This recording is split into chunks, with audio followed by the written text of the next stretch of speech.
2024년까지 D60일, 2개월 남은 증시 전망과 투자 전략 함께 알아봅니다. 네, 시간이 참 빠른 것 같아요, 전문가님. 이제 11월도 이제 됐고, 이제 내년까지 거의 60일도 안 남았다는 게 저도 약간 피부로 좀 와닿는 것 같은데, 확실히 이 두 달을 잘 준비를 해야지 저희가 내년까지 수익을 잘 챙겨갈 수 있을 것 같습니다. 일단 저희 이번 달에 봐야 될 이슈들은 어떤 것들이 있을까요? 이번 달 이제 오펙 그 정례회의가 있고요. 네. 그리고 또 올해 마지막 그 한국 이제 금통위가 있죠. 10월 말에. 예. 이 두 가지 먼저 이제 조금 말씀드리면은 네. 우선 그 사우디 러시아는 이제 감산을 지속하는 걸로 보이는데 그것이 이제 유가에 어느 정도 미칠지는 이제 기존에 사실 그 전쟁 이슈가 없었다 그러면은 90불 전후에서 이제 관리가 되는 부분이고 또 내년 총선이 있기 때문에 아마 그 부분에서 관리가 될 걸로 보이고요. 네.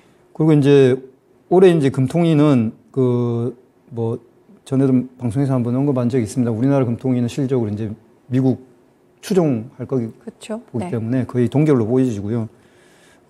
지금 이제 뉴노멀 고금리 고유가에 정해가는 시기인데 지금 추가 금리 인상에 대한 가능성은 축소됐기 때문에 전반적으로 11월 달에 어떤 그 주요 이슈에 대한 영향력이 많이 소멸됐다. 아, 네.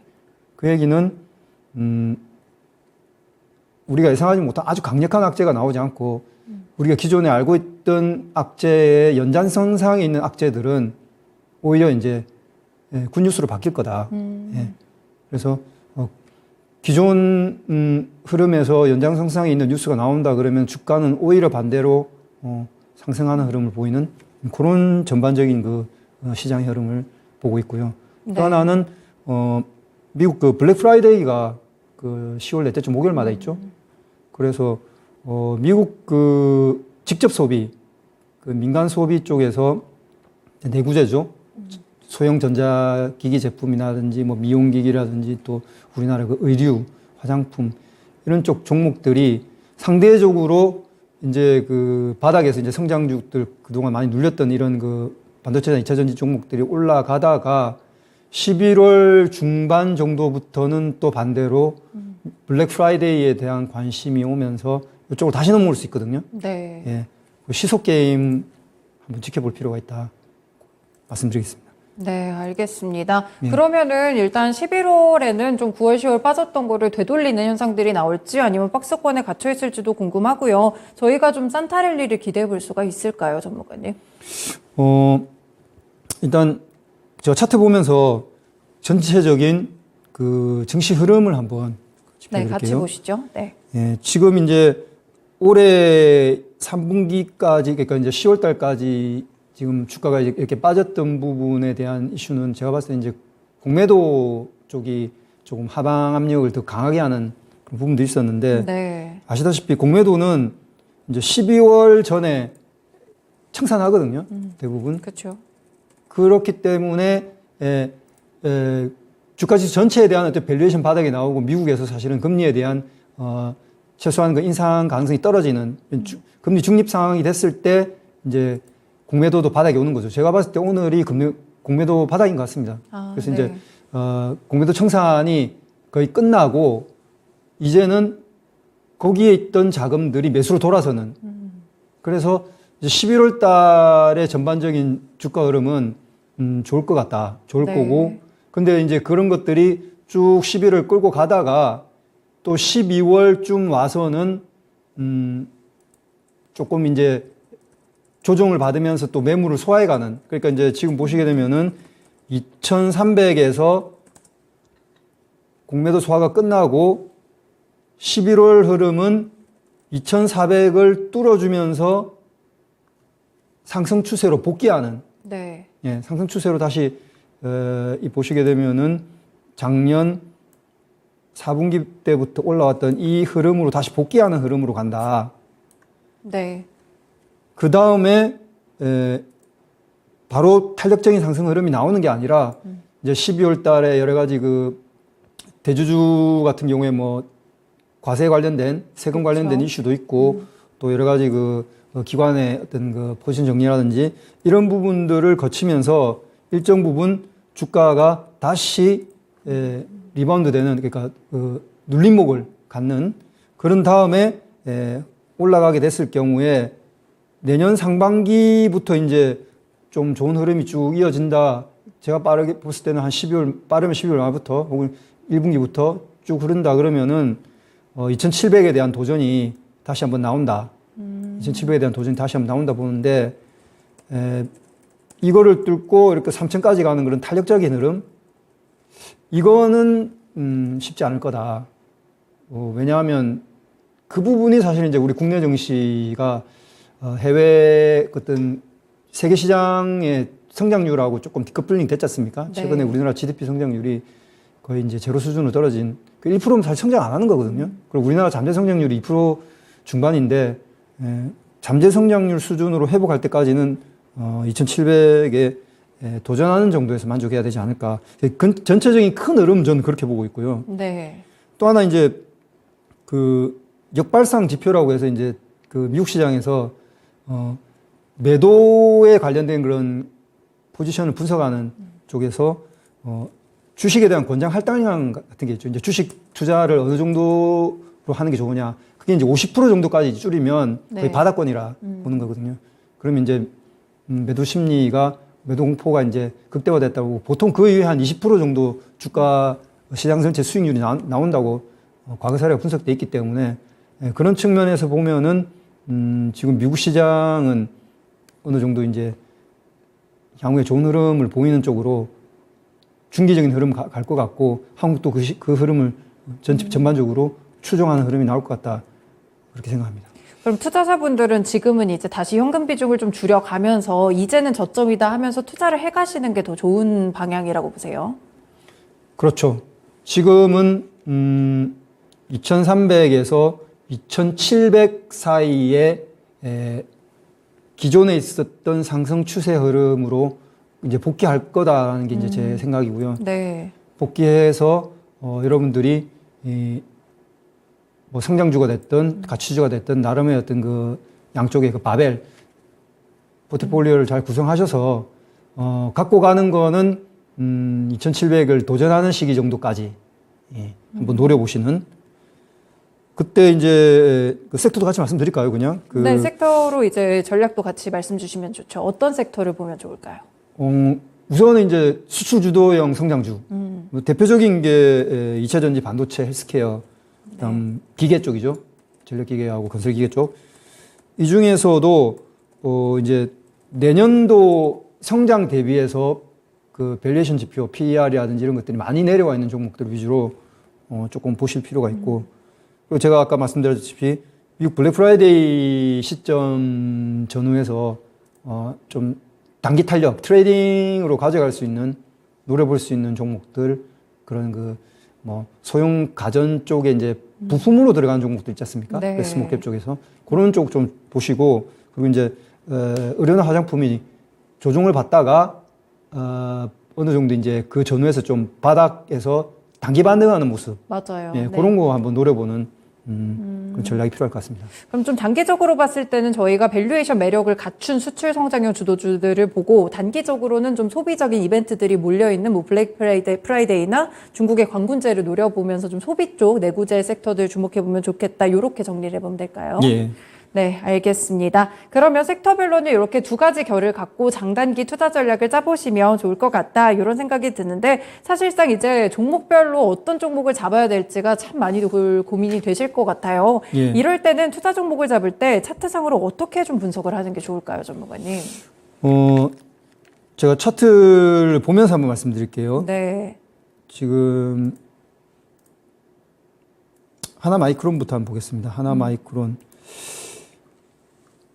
대표적으로 이제 패키징 쪽에 지금 장단기 입형이 정배열되어 있고 네. 그 상황에서 21선 지지로 이렇게 반등하는 종목들 이게 이제 수출형 성장주 쪽에서 그런 모습을 갖고 있다 그러면 이건 이제 고점을 뚫고 올라가는 소위 말하는 이제 고점 돌파형의 흐름이 나올 가능성이 높다. 네. 대표적으로 지금 하나 마이크론이 이 정배열이죠. 11선,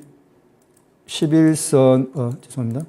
21선 제가 이렇게 누르면 나오는 부분, 노란색이 21선이고 그 61선, 그다음 121선 이렇게 이제 정배열돼 있죠. 네. 정배열돼 있고 위에서 이제 지지되면서 탄력적으로 올라가는 부분이 나오고, 예, 거래량도 이쁘게 이제 다시 재증가하는 모습이고요. 그리고 이제 대표적인 게 두산 테스나 두산 쪽도 한번 테스나요. 볼까요? 네. 예, 보시게 되면은 이평선이 정배열되어 있고, 네. 예, 그리고 정확하게 21선에서 탄력적으로 이제 여기 지지돼서 올라가는 부분 48,000원이 48,000원, 9,000원 요 가격대가 이제 21선 있는 가격대죠. 그래서 이제 상방향으로 이제 틀어서 올라가는 흐름이 나올 가능성이 높다. 네. 그리고 이제 곧 뭐 거래량이 또 한번 그 분출되면서 고점 돌파하면서 이제 좀 분출하겠죠. 그때는 또 트레이딩 관점에서 단기 이익 실현하고 하는 그런 식으로 접근할 수 있을 것 같고, 또 종목이 TF 이라는 종목을 제가 갖고 왔는데, TF요. 예. 네.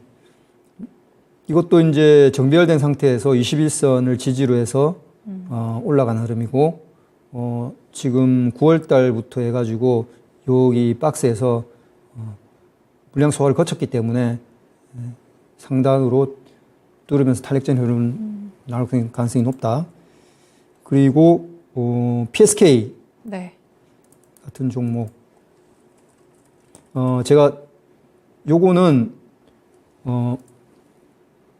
밸류에이션 상으로 내년도의 실적이 좋아지는 거에 비해서 네. 확인해 보니까 PER이 10배 이하더라고요. 그래서 10배 전후한 종목들이 반도체 쪽에 보면 PSK, 그다음에 이제 주성 엔지니어링, 두산 테스나 요 세 가지가 있습니다. 네. 그래서 PSK 같은 경우에 이제 바닥 탈출형이라고 볼 수 있죠. 역배열된 상태인데 이 보시게 되면 이제 외국인 보유 비중이 추세적으로 5월달 2분기부터 해서 쭉 늘어났습니다. 늘어났는데 이제 바닥에서 거래량을 완전히 죽인 상태에서 이제 탈출하는. 그리고 이제 주성 엔지니어링은 역시 그 21선 지금 이제 막 돌파했는데, 정배열이 된 상태에서 20, 60, 120 정배열된 상태에서 위로 이제 탄력적인 흐름이 기대되는 그 부분이고, 그래서 이제 네. 종목별로 또 밸류에이션도 체크하시면서 볼 수가 있는 부분이고요. 네, 일단 한번 정리를 해볼게요. 예. 장단기적으로 이제 이평선들이 정배열되어 있고 20일 지지선을 좀 반등하는 종목들 위주로 짚어주셨는데, 하나마이크론, 두산테스나, TFE, 주성 엔지니어링 정도가 있고, 중간에 말씀 중인 PSK는 조금 다른 형태인 거죠. 예. 아, 네, 알겠습니다. 바닥에서 탈출하는 부분들도 좀 중요하니까요. 체크해 보시면 좋을 것 같은데, 대부분이 지금 보니까 반도체 관련 종목들이네요. 예. 네, 이렇게 좀 종목별로 알려드렸으니까 살펴보시면 좋을 것 같고, 바닥 탈출형에 대해서 조금 더 알아보면 좋을 것 같아요. 예. 어떤 종목들을 보면서 이 바닥을 탈출했다, 이 신호를 잡을 수가 있을까요, 저희가? 예. 저 PSK를 그 바닥 탈출형에서 소개했어야 되는데 참 예. 네. PR 언급하면서, 바닥 탈출형은 이제 이제 말 그대로 주가 바닥에서 거래량을 확 줄인 상태에서 기관이나 외인의 수급이 들어오는 종목들. 네. 예. 이제 대표적인 게 포스코홀딩스 보시게 되면은 이 거래량이 확 줄었죠. 예. 굉장히 그 줄어들어 있는 모습 속에서 이제 여기 보면은 외국인 보유 비중이 네. 10월 중반부터 해가지고 이제 늘어나기 시작합니다. 예, 추세적으로. 잘 안 보이는데 차트가 좀 작아가지고. 예. 예, 아무튼 외국인 매수인 거죠. 예, 네. 여기 이제 외국인이 늘어난 종목, 기관이 늘어난 종목 체크해 볼 수 있는데, 일단은 거래량이 바닥권으로 들어가면서 거래량이 많이 줄고 있는지를 한번 체크해 보세요. 네. 보시게 되면 이제 10월 20일 요 부분부터 해가지고 거래량이 줄면서 이제 기대감을 갖게 하는 거죠. 어느 정도의 바닥까지 나올까? 근데 이제 외국인 매수가 들어오는 부분들하고 맞물리면서 바닥을 탈출하는 모습이고, 그리고 이제 포스코 스틸리온이라는 종목, 조금 작은 종목 중에서 네네. 네, 이것도 이제 극단적으로 이제 거래량을 줄였죠. 굉장히 거래량을 줄인 상태인데, 보면 이제 기관과 외국인이 매수가 같이 들어옵니다. 기관은 9월 초부터 들어오고 있고요. 이 부분이죠. 이 부분에서부터 들어오고 있고, 외국인은 9월 한 21일 이제 빠지기 시작하는 부분부터 쭉 들어온 다음에 물량을 좀 줄이긴 했지만 다 빠져나가지 않고 이 부분에서 이제 지지되는 흐름.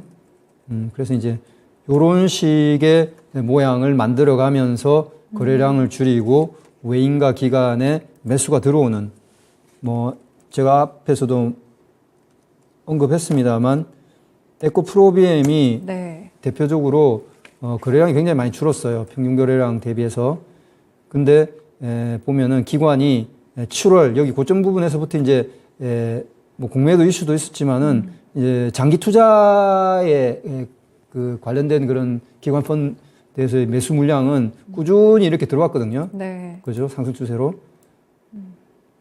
들어왔던 부분이고, 외국인도 빠지다가 이제 10월 달부터 들어오죠. 이렇게. 네.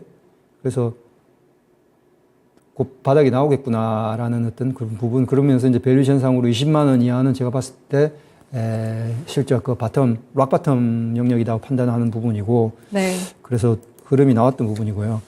그 비슷한 흐름을 보이는 게 LNF라고, 사실은 개인들이 많이 갖고 있는 2차전지 종목이죠. 그렇죠. 똑같은 양극재 종목이죠. 네. 네. 이것도 뭐 비슷한 건데 같이 한번 보시면 될 것 같고, 제가 2차전지 쪽에서 한 개만 더 언급을 드리면, 좀 많이 빠졌던 종목 중에, 예, 제가 예전에 조금 그 높은 가격에서 한번 언급을 했었다가 생각보다 많이 빠졌는데, 이 종목도 대표적으로 이제 주가 흐름을 보면 많이 빠지면서 거래량 줄이는데, 어떤 예, 종목일까요, 전문가님? WCP라는 종목입니다. WCP 요. 분리막 네, 쪽이죠. 분리막이요. 예. 네.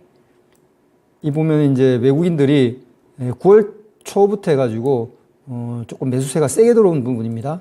예, 그래서 매수세가 조금 세게 들어왔다는 부분이 특징적으로 보여서 한번 제가 언급을 드리고요. 네, 저희 한 종목만 더 살펴볼까요, 전문가님? 예. 그러면 기계 쪽에서 RF 볼까요? 예. 이제 5G 관련된 통신 관련된 종목 중이죠. 제가 이제 반도체 2차전지 말고도 이렇게 이제 바닥에서 거래량을 많이 줄인 다음에 보면은 기관이 9월 중순부터 해가지고 이렇게 쭉 추세적인 매수세를 형성하고 있다. RFHIC요? 예. 네. 두산바켓 빨리 한번 볼까요? 두산바켓도 이제 전형적으로 이거 외국인이 8월부터 해가지고 꾸준하게 매수하고 있는데 지금 이제 거래량도 많이 줄이고 해서 곧 이제 바닥이 나올 것 같은. 예. 네. 말씀드리겠습니다. 알겠습니다. 오늘 투자 종목들 두 가지로 좀 전략 짜보시면 좋을 것 같은데, 첫 번째 언급드렸던 게 장단기 이평선이 좀 정배열되면서도 20일 지지선 잘 가져가는 종목들, 반도체 쪽으로 많이 소개를 드렸으니까요. 체크해보시면 좋을 것 같고, 두 번째로는 거래량은 바닥인데 외인이나 기관이 매수 쪽으로 돌아서고 있는 바닥 탈출의 신호를 보이는 종목들로 2차전지 그리고 그 외 종목들 위주로 또 구성을 해드렸으니까요. 종목별 투자하실 때 짜보시면 좋을 것 같습니다. 전문가님, 오늘 말씀은 여기까지 들어볼게요. 고맙습니다. 네, 감사합니다. 네, 이렇게 2부 쉬운 증시 읽어주기 시간에서는요, 저희 또 남은 두 달간의 전략들 짜보면서요, 어떤 업종들 또 종목별로는 어떤 종목들이 현재 구간 담아가야 될지에 대해서 알려드렸습니다. 토마토 투자클럽의 남필상 전문가님과 함께했습니다. 네, 오늘 코스피 코스닥 잘 버텨갑니다. 오후장에서도 이 흐름 무너지지 않기를 바라고요. 두 달 남은 우리 증시 올해 전략까지 연결해서 계획 잘 세워보시면 좋을 것 같습니다. 지금까지 다양한 투자 판단에 도움이 되는 말씀들 전해드렸는데요. 특정 종목의 상승 하락을 보장하지는 않습니다. 토마토랜드 2.0 마치겠습니다. 오늘도 성공 투자하세요. 고맙습니다.